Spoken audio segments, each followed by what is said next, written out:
karag-karag, welcome back to my vlog. Isang maulan na umaga sa inyong lahat mula dito sa Lasak City. At dahil wala pa rin kuryente, todo ko na yung pakipagchismisan ko sa inyo dahil malakas nga yung data dito sa sakahan. Nako, carry bangs natin to mga karag-karag, ang mga latest na mga chika at mga paintriga na pinag-uusapan ng mga active natin mga kapitbahay ng mga taga-Tacos. Doon ako napadpad sa kanila dahil nga sa Miss Universe Myanmar 2024, kinurunahan na nila yung kanilang pambato sa darating na Miss Universe 2024 sa Mexico. Ay nako, galor, maluka ka. Na-stress na naman yung wrinkles ni Kuragan. Sayang na naman yung vitamin C ko nito at retinol. Kalukat ng mga taga-Tacos, mga karag-karag, kumakapanglait bitaw sa ating kapitbahay na mga Asian din. Dahil nga, nako, hindi daw kagandahan yung nanalong Miss Universe Myanmar 2024. Sana na lang daw, kinuranahan nila yung first runner-up kasi may daw dating at may amor, yun yung hanas nila. Namumblema sila sa kandidata ng Myanmar. Huwag silang mag-alala, hindi naman ganun kalakas na powerhouse ang Myanmar.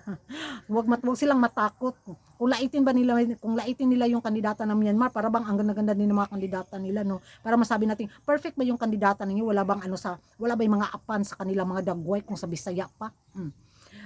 Kailangan daw ng Miss Universe Myanmar organization na ayusin yung ngipin ng kanilang kandidata. Hala, uy, kay hilang bitaw ngipon yung kandidata ng Myanmar. So yun talaga yung unang napansin ng mga chismosong taga-Tacos.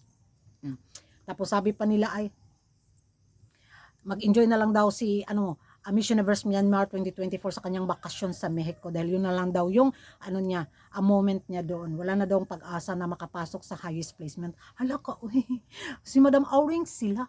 Di ba? Kung makapanghula sila, wagas. Baka biglang sikuhin na yung nila, yung kandidata nila kay Miss Myanmar.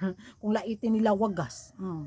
Tapos yung daw kailangan daw yung dito, tason daw suwang. Hala, uy! Details by details talaga sila mga karag. Habang nagbabasa nga ako kanila sa kanila mga laitan portion episode bitaw, nasabi ko talaga, hala, grabe sila. Ang mabait pa naman ng mga beauty pageant lovers ng taga Myanmar. Tahimik lang ang mga yan. Kaya nung nagbasa ko kanina, gigigil ako, na-stress yung wrinkles ko.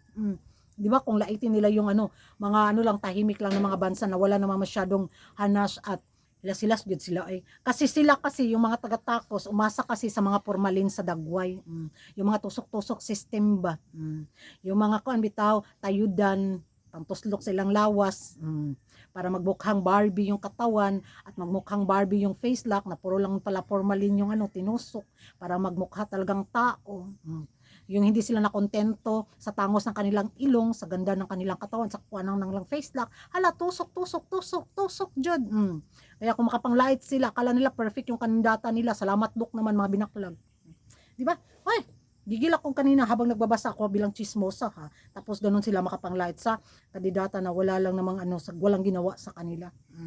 Mapildi bitaw nilang kandidatang siligan yung gwapang salamat book. Pikatan jud ako sila mga karag-karag. What is the biggest challenge in life? How did you overcome that challenge? Please answer.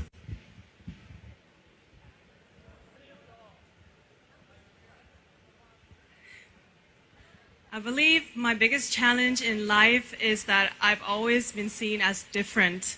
I grew up in another country with a mother that was from Myanmar and a father that was from Sweden.